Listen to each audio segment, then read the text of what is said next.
Naibu Rais Mheshimiwa Rigathi Gachagua, aliyekuwa makamu wa rais Mheshimiwa Kalonzo Musyoka, waziri wa elimu aliye mahali hapa ambaye yuko pamoja nasi, viongozi wote walio mahali hapa, wazazi wa kutoka Hillside na wananchi watukufu wa sehemu hii ya mtambo. Naibu Rais, niruhusu niseme kwamba nitasimama ama nimesimama leo kama mwenyekiti wa kamati andalizi ambayo ilikuwa inashughulika sana na kutekeleza haya mambo tangu tupate mkasa.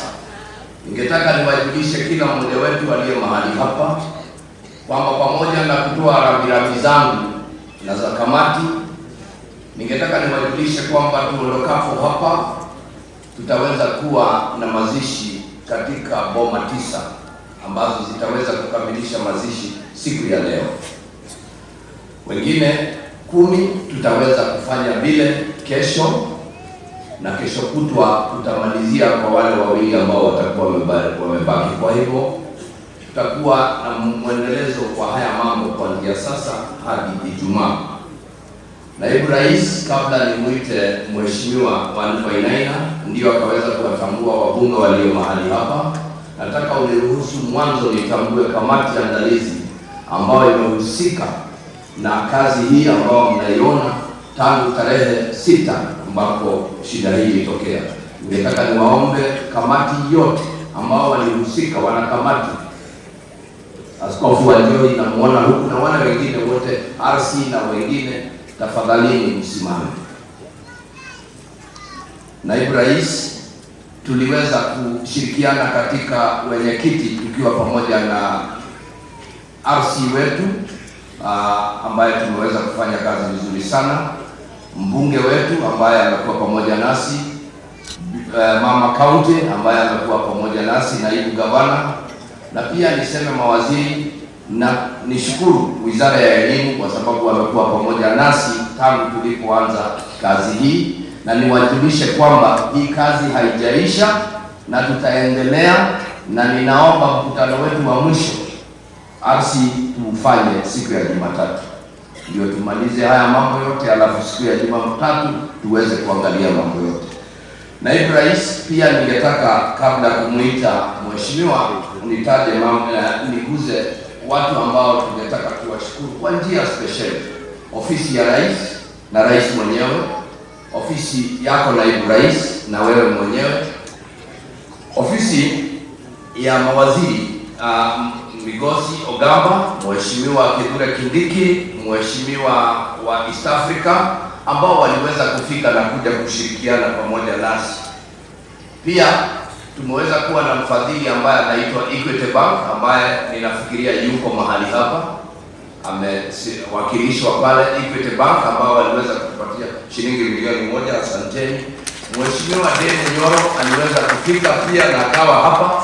Mheshimiwa Jane Kagiri Al-Murada pia naye akawa hapa. Kuna Kenya Private Schools Association ambao nao walikuwa pamoja nasi, na kuna wale ambao wametusaidia in kind. In kind maana hawakutupa pesa, lakini walitupa ufadhili wa aina nyingine. Kwa mfano, ofisi ya mke wa rais Mheshimiwa Rachel Ruto, kuna pia World Vision, kuna Ketia Draper Supermarket, pengine wale wako kule umepata soda, kamkate hapo na soda.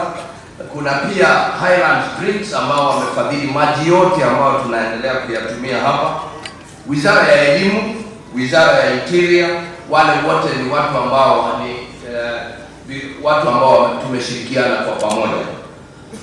Naibu Rais, ningetaka nitoe rambirambi zangu kwa njia speciali kama county, kwa sababu pigo hili lilikuwa ni pigo kubwa kama nyote mnavyoelewa, lakini nawashukuruni nyote kwa sababu kwa siku 20 mmeweza kutuwezesha kufika mahali hapa.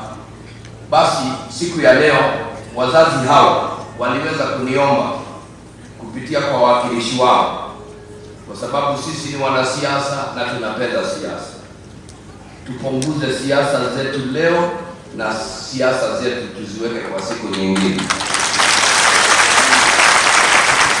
Itakuwa ni heshima kuu tutakapohakikisha mambo yale yameendelea hivyo.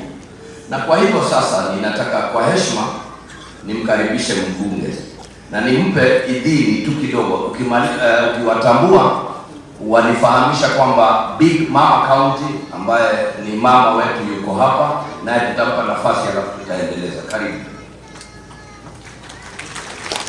Asante sana gavana wetu, Your Excellency, the First President of this Republic, aliyekuwa pia makamu wa rais ndugu Kalonzo, wakuu wa kanisa ambao tuko nao hapa, wazazi ambao wameathirika pakubwa sana katika hili janga lilitupata hapa Kieni, na all the mourners who have come today to grieve with us and mourn with us. Good morning. Bwana asifiwe. Your Excellency, I take this opportunity in a very special way to mention that we, like the Kieni fraternity, we are indeed very indebted by the love shown to us by various organizations, offices, and everybody that cared and prayed for us. Indeed, so many ministers came, like the governor has said, and we cannot forget that you came among the first one to come and live with us. That you have found time to be back again with us. We appreciate you and we love you. This is demonstrating leadership at its best. Your Excellency and everybody else concerned here, first of all, I would want to give my condolences to the parents.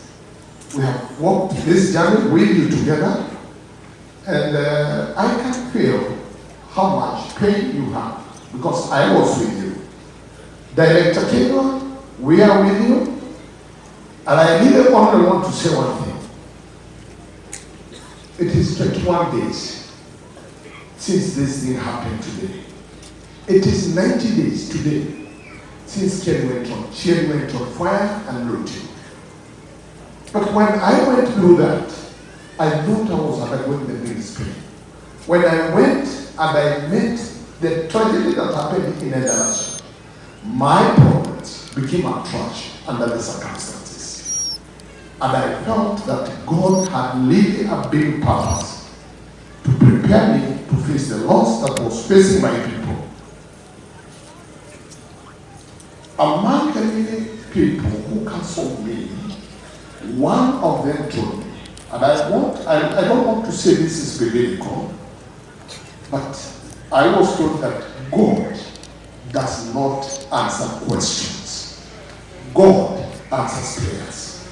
And for that, for those people who have prayed for our parents, and for those who have lost their loved ones, God will answer your prayers, not your questions.